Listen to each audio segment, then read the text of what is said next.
Black Panther. The panther crossed my path.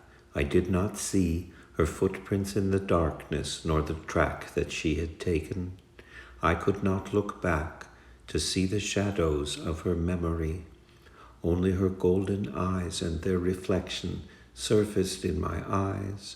Subtle midnight skies gave the lightless path a vague direction. I followed fast along the narrow way, her panther sheen ahead. I heard the cries of others on a feckless wind, stuck in the travails of day to day. Draped in raven feathers, I hid within the death, alive in every breath, transformations in and out of matter. I thought I heard a river, waterfalls, the sound of which encircled me as I stumbled to a vantage, the torrents rushing by, overwhelmed to silence all the footfalls. Starstruck, in the sparkle, on the ledge, I listened to discern things I had to learn before I'd bring that fire back to the village. In the bush I heard a swirling motion make the leaves the tinder of the wind. Cat paws on the quicksand, feline wonderkind, centered in her whirlwind revolutions, left the trail to meld into the dark, to vanish, disappear, into the inner ear, and claw, as though an instrument, the bark.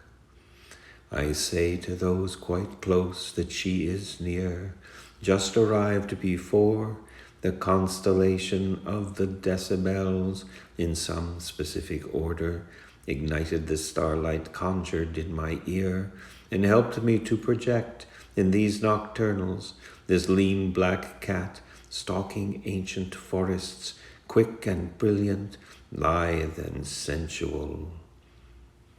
I saw her leave the tree as I had followed, sound she made trailing through the brush. I knew that she had felt me, in her heart a rush that in my own instantly was echoed. I barely could confront the synergy that was obvious in both of us, that if I stopped to look, we both could see.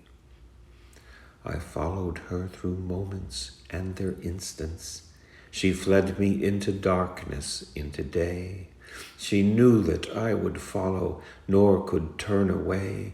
She felt me in the gravity of her instincts. As if my form had finally fit her shadow, her image filled the sound that had just been found. I called her name and listened to its echo. In the untouched forest, emblazoned by the sun, her footprints left a message for the shadows. So steady in her flight, where the trail had narrowed, she passed beside me. I began to run, then by her side retreated into night, where I could become anything I dream, and wore my panther coat in Arctic white. The candles here are startling. Every night, shadows on the wall begin to flicker. White roses in the vase dip their stems in water and lift their petals in the candlelight. I look upon your face as if to animate what they intimate. Your rarest beauty settled in this space. The presence of the past lies in the answer that no question ever thought to pose. How could I suppose I'd be the one you chose, that you would form in me and make another, that I would feel the power in your claws, but heal and live beside your love, changed and turned, whatever now my flaws.